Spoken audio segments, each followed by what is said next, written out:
राधे राधे दोस्तों, आपके अपने YouTube चैनल में आप सभी का स्वागत है। और हम भागवत कथा स्टार्ट करने जा रहे हैं। तो भागवत कथा पहले भगवान का स्मरण कर लेते हैं।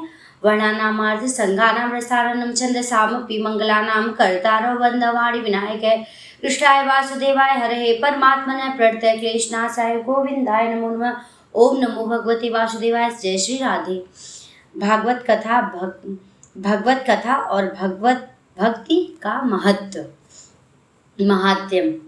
श्री व्यास जी कहते, सौनक जी ब्रह्मवादी ऋषियों के प्रश्न सुनकर रोम हर्षण के पुत्र उग्र श्रवा को बड़ा ही आनंद हुआ। उन्होंने ऋषियों के इस मंगलमय प्रश्न का अभिनंदन करके कहना आरंभ किया। सूत जी ने कहा, जिस समय सुखदेव जी का यज्ञोपवीत संस्कार भी नहीं हुआ था, संतुरा लौकिक वैदिक कर्मों का अनुष्ठान अवसर भी नहीं आया था, उन्हें अकेले ही संन्यास लेने के उद्देश्य से देखकर जाते उनके पिता व्यास जी विरह से कातर होकर कहते हैं कि पुकारने लगते हैं, बेटा कहाँ जा रहे हो। तो उस समय तन्मय होने के कारण सुखदेव जी की ओर से वृक्षों ने उत्तर दिया। वृक्षों ने कहा कि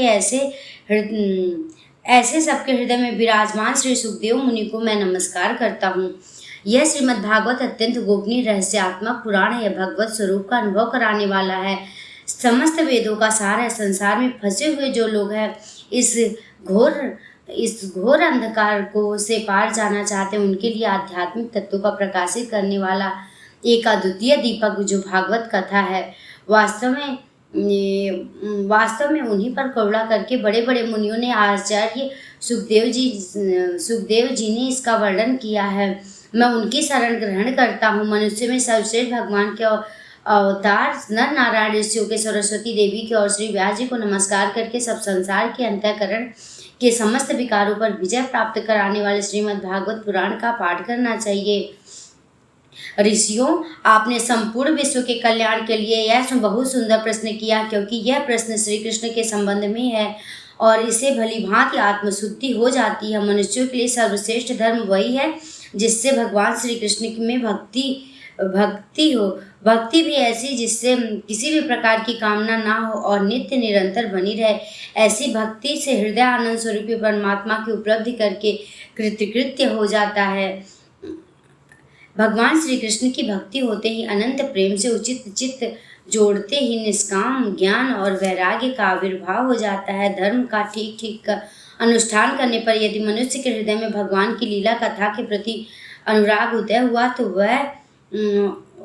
तो वह निराश्रम ही श्रम है। धर्म का फल है मोक्ष। धर्म सार्थकता अर्थ प्राथमिक नहीं है। केवल धर्म के लिए भोग विलास की उसका फल उचित माना गया है। भोग विलास फल इंद्रियों से तृप्त करना चाहिए। उसका प्रयोजन केवल जीवन निर्वाह, जीवन फल का तत्व जिज्ञासा बहुत कर्म करके स्वर्गाधिक प्राप्त करना उसका फल नहीं है। तत्ववेत्ता लोग ज्ञाता और के भेद से रहित अखंड अद्वितीय सच्चिदानंद स्वरूप ज्ञान के तत्व कहते हैं। उसी को ब्रह्म, कोई परमात्मा, कोई भगवान के नाम से पुकारते हैं।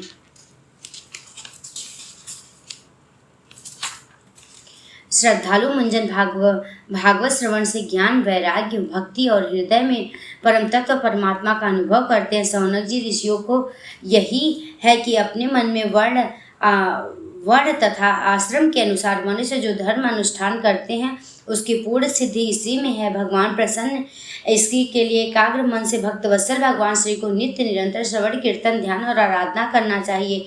कर्मों की गांठ बड़ी कड़ी है। विचारवान पुरुष भगवान के चिंतन की तलवार से उस गांठ को काट डालता है। तब भला ऐसा कौन सा मनुष्य होगा जो भगवान की लीला कथा में प्रेम ना करे।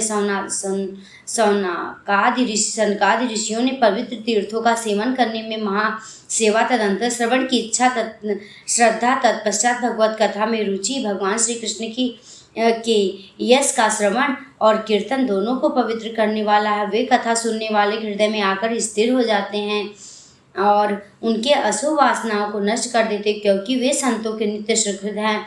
जब श्रीमद् भागवत तथा भगवत भक्तों के निरंतर सेवन से अशुभ वासनाएं नष्ट हो जाती हैं, तब पवित्र कीर्ति भगवान श्री कृष्ण के प्रति अस्थायी प्रेम की प्राप्ति हो जाती। तब रजोगुण तमोगुण भाव काम लोबाद शांत हो जाते हैं और चित्त उनसे रहित होकर सत्व गुण में स्थिर एवं निर्मल हो जाता है। इस प्रकार भगवान के प्रेममय भक्ति से जब संसार की समस्त आसक्ति मिट गई और मिट जाती है, हृदय आनंद से भर जाता है, तब भगवान का अनुभव करने पर भगवान का अनुभव अपने आप हो जाता है। हृदय में आत्मस्वरूप भगवान का साक्षात्कार, हृदय की ग्रंथि टूट जाती, सारे संदेह मिट जाते। इसी बुद्धिमान लोग नित्य निरंतर बड़े आनंद से भगवान श्री कृष्ण के प्रति प्रेम भक्ति करते हैं, जिससे आत्म प्रसाद की प्राप्ति होती है। प्रकृति के 3 गुण सत्व, रज और तम, और इसको स्वीकार करने के लिए संसार की स्थिति और प्रलय के लिए एक अद्वितीय परमात्मा श्री विष्णु, ब्रह्मा, रुद्र ये 3 नाम ग्रहण करते हैं। फिर भी मनुष्य को परम कल्याण तथा सत्व गुण स्वीकार करने वाले श्री हरि से ही होता है। जैसे पृथ्वी के विकराल लकड़ी की अपेक्षा धुआं श्रेष्ठ होता है, उसी प्रकार उससे भी श्रेष्ठ है अग्नि, क्योंकि वेद्योत्यज्ञ यज्ञादि के द्वारा सद्गति देने वाला है। वैसे ही तमोगुण रजोगुण श्रेष्ठ, रजोगुण में सत्वगुण श्रेष्ठ है, क्योंकि भगवान का दर्शन करने वाला प्राचीन युग में महात्मा लोग अपने कल्याण के लिए विशुद्ध सत्व में भगवान विष्णु की आराधना किया करते थे। अब भी जो लोग उनका अनुसरण करते हैं, उन्हीं के समान कल्याण भाजन होते हैं। जो लोग इस संसार से पार जाना चाहते हैं, वे यद्यप किसी की निंदा तो नहीं करते, ना ही किसी में दोष, किसी की निंदा तो नहीं करते, किसी में दोष ही देखते हैं। फिर तो घोर रूप तमोगुण रजोगुण भैरवादि भूत पतियों की उपासना ना करके सत्वगुण विष्णु भगवान की और उनके अंश कल्याण स्वरूप को ही भजन करते हैं। परंतु जिसका स्वभाव रजोगुण अथवा तमोगुणी, वह धन, ऐश्वर्य और संतान कामना के भूत पितर प्रजापतियों तथा उपासना करते, क्योंकि इन लोगों का स्वभाव से मिलता जुलता होता है। वेदों का तात्पर्य श्री कृष्ण ही है, यज्ञ के उद्देश्य से श्री कृष्ण ही योग्य, श्री कृष्ण के लिए किए जाने से और समस्त कर्मों की परिसमाप्ति भी श्री कृष्ण है। ज्ञान से ब्रह्म स्वरूप श्री कृष्ण की ही प्राप्ति होती है। तपस्या श्री कृष्ण प्रसन्नता के लिए ही की जाती है। श्री कृष्ण के लिए धर्मों का अनुष्ठान होता है। सब गतियाँ श्री कृष्ण में समा जाती हैं। यद्यपि भगवान श्री कृष्ण प्रकृति और गुणों के अतीत है, फिर भी अपनी गुणमयी माया से प्रपंच की दृष्टि से, तत्व की दृष्टि से नहीं, उन्होंने ही सर्ग आदि में संसार की रचना की। ये सत्व, रज और तम, इन तीनों गुण उसी माया विलास के भीतर रहकर भगवान से युक्त सरीखे मालूम पड़ते हैं।